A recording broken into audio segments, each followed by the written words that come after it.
국민의당 얘기 간략하게 좀 해보겠습니다. 통합의 마지막 변수는 이것인 것 같습니다. 함께 들어보시죠. 중재파에 대해서 합류하신다면 사퇴를 하겠다 이런 조건부 사퇴안을 던진 게 아니냐라는 얘기들이 좀 나오는데요.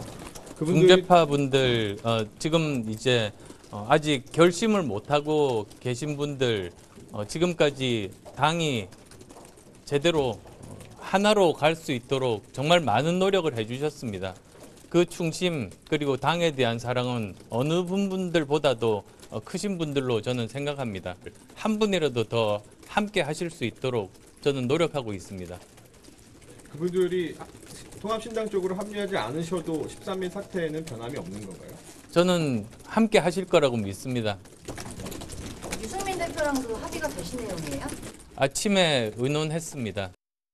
우리 통합을 위한 우리 당 전당대회 직후에 사퇴를 해달라. 결과에 따라서 좀 신당 창당하고 있는 분들을 다시 회귀해서 우리 당이 분당이 안 되도록 할 수도 있지 않느냐 그런 희망을 가지고 그렇게 한 거거든요. 저쪽 유승민 대표가 뭐라고 했는지는 잘 모르겠어요. 나도 모르겠는데 이제 통합 당 대회까지 다 마친 다음에 사퇴를 하겠다 하는 이야기인데 그렇게 되면 말은 사퇴지만 통합 대회가 끝나버리면 이 당은 법률적으로 소멸이 되고 우리 중재파들이 제안했던 안을 거부한 거나 다름이 없습니다.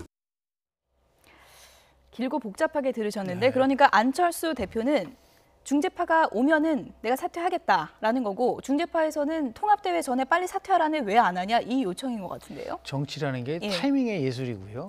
정치는 머리로 하는 게 아니라 가슴으로 하는 거거든요. 근데 그런 부분에 있어서는 굉장히 부족할 수밖에 없는 것이고 결론적으로 얘기하면 이 통합 과정을 보면서 덧셈 통합이 아니라 뺄셈 통합으로 가고 있다는 부분들이 아마 안철수 대표한테는 아픈 부분이라고 저는 봅니다. 그러니까 리더십의 한계를 보여줬다라는 것을 또다시 한번 확인되는 그런 과정을 겪고 있어서 큰 틀에서 보면 참 안타깝다는 생각도 들면서도 정치의 근본에 대한 부분이 지금 회의적으로 좀 나오고 있지 않나 생각이 좀 듭니다. 그러니까 사퇴 시점을 어떻게 잡아야 되는 겁니까? 당연히 중재파를 끊어내려고 한다면 중재파와 같이 함께 하는 거로 갔었어야죠. 그러니까 본인이 유승민을 설득을 했었어야죠. 사퇴를 먼저 하고 나서 가서 그러한 나름대로의 통큰 정치를 했어야 되는데 그런 게 좀 아쉽습니다. 그런데 또 유승민 대표 입장에서는 안철수 대표 사퇴하고 나면 통합이 흐지부지 될 게 뻔한데 공동대표로 가야 된다는 주장도 또 어느 정도 설득력이 있지 않습니까? 그렇죠. 그러니까 분위기상 그럴 수밖에 없는 거죠. 근데 그렇게 되면 결국은 반대세를 끌어낼 수가 없는 거예요. 그러니까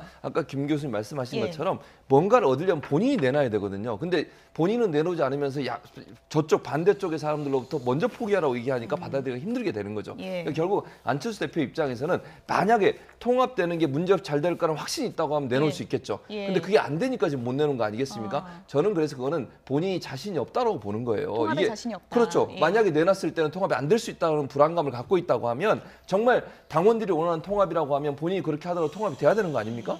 근데 그거는 자기 말로서 지금 당원들이 전체적으로 자기를 지지하고 있는 것에 대한 불안감이 역시 표현된 것이 아닌가 하는 생각이 든다는 거죠. 통합의 변수로 작용하는 중재파 의원들이 오늘 불쾌하다 이렇게 얘기를 했는데 통합에 좀 또 먹구름이 끼는 건 아닌지 그런 생각이 듭니다. 김영준 명지대 교수, 최진봉 성공회대 교수, 김태현 변호사 세 분이었습니다. 고맙습니다.